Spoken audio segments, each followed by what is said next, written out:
Hi, my name is Bianca and I'm HIV positive. The matter is that your health is not my responsibility. Hey YouTube, thank you so much for joining today. Today we have a quick video, and in this video, it is about a young lady who currently has HIV. And in her video, she's going to talk about how she got infected, disclosing her status to others, when she goes out to eat, if she's, using the same silverware as others or plastic utensils, getting a pedicure, disclosing her status to her family, and she's going to also get into a little bit more. Let's go ahead and get right on into this video. Hi, my name is Bianca and I'm HIV positive. So I'm going to try to answer your two questions as quickly as possible. Starting off, am I communicating this off the cuff? No. The thing with disclosure is that it is a personal choice. I do not have to share with you if I don't want to.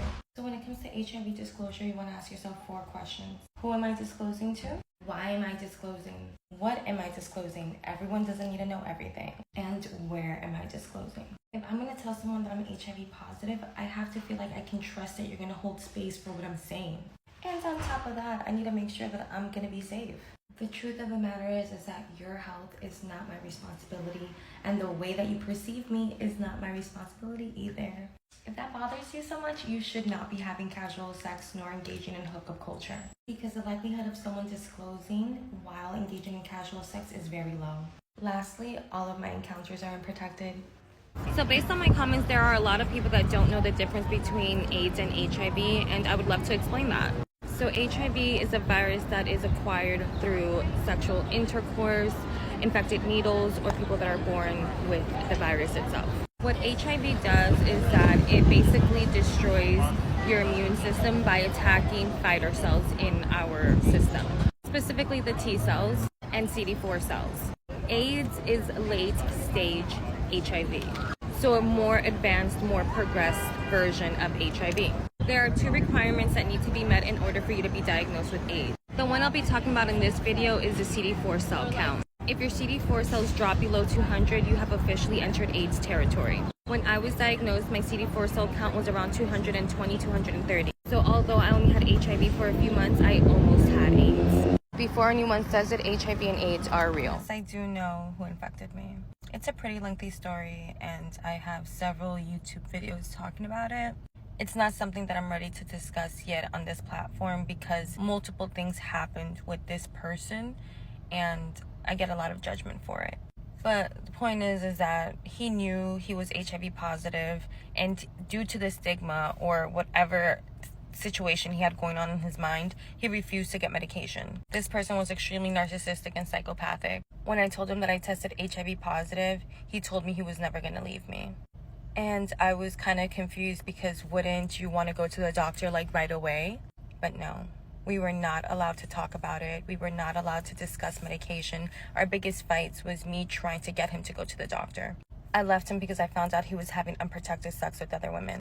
I later found out that I was like one of 6 that I know of that he I tried to press charges on the guy that infected me with HIV. Not initially though. It wasn't until I found the other woman that he infected that I was like, oh my gosh. So then both of us together went to the NYPD SVU unit and to the FBI. Both the NYPD and the FBI turned us away because we couldn't prove that he intentionally gave us HIV. We couldn't even prove that he knew that he had it, if he even had it. We knew he had it because he gave it to us, but we couldn't prove that.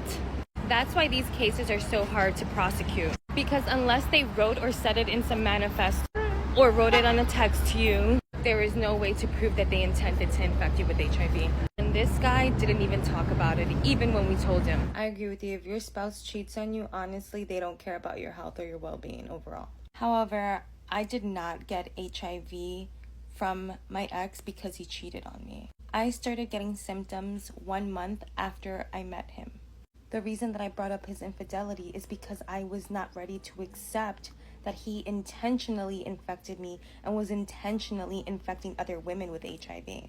By me not accepting that he was intentionally infecting other women with HIV, I was basically saying that I approved of his behavior. Even though I wasn't the one infecting other women with HIV, my inability to leave him literally made me an accomplice to his behavior. For some reason, I wanted to believe that I was the only one that he infected, that I was somehow special in that way. I know it sounds all sorts of messed up, but it's the truth. No, I do not need to inform anyone at the restaurant when I go out to eat that I'm HIV positive. The reason that I don't have to tell anyone is because HIV is not transmitted through saliva. So not only are you safe to go out to eat at a restaurant, you're safe to kiss someone that's HIV positive, or I'm safe to kiss someone that's HIV negative. They will not get HIV by exchanging saliva with me. But with that logic, honestly, like as far as like the utensils thing, like that's just so gross if you really think about it, because like let's say someone isn't HIV positive, would you still want someone else's germs like in your silverware? Like gross.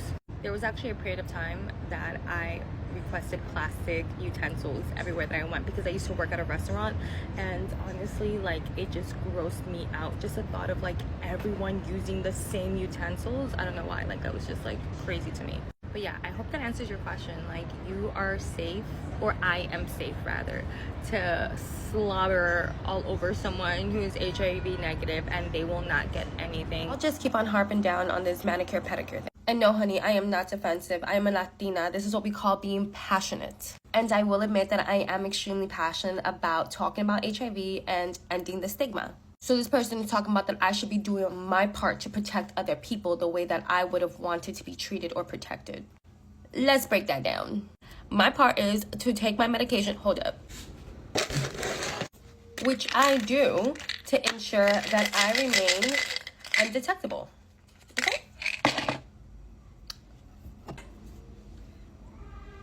So yeah, that is the only thing that I have to do to ensure the safety of myself and the public. All jokes aside, I really want y'all to wake up. No one owes you a thing.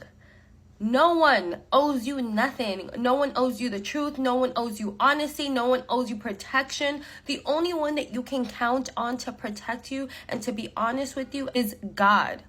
Not even your spouse. And I have an incredible spouse, and I know that even his capabilities are limited. No one owes you anything, let alone a complete stranger. Let alone a person that does not care about you and just wants to sleep with you, baby. Let alone a person that hasn't gotten tested in God knows how long. Let alone a person who has discovered that they're HIV positive but refuse to get on medication because they're too scared of the stigma. So I'm telling you this out of sincerity, as a big sis, as someone that's trying to put you on.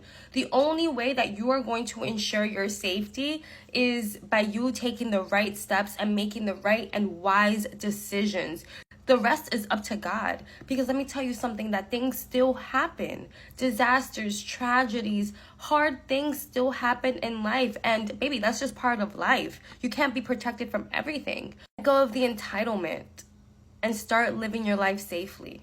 I promise you that it will go well for you if you obey God and stop trying to place your responsibility on other people. How I told my parents I was HIV positive. The first person that I told was my mother. She's honestly super easy to talk to. I brought her to Starbucks, got her favorite coffee, and was like, listen, I'm going to share something with you that is extremely life-changing. So when I told her, she obviously started crying. But remember that this isn't about you. This is about me.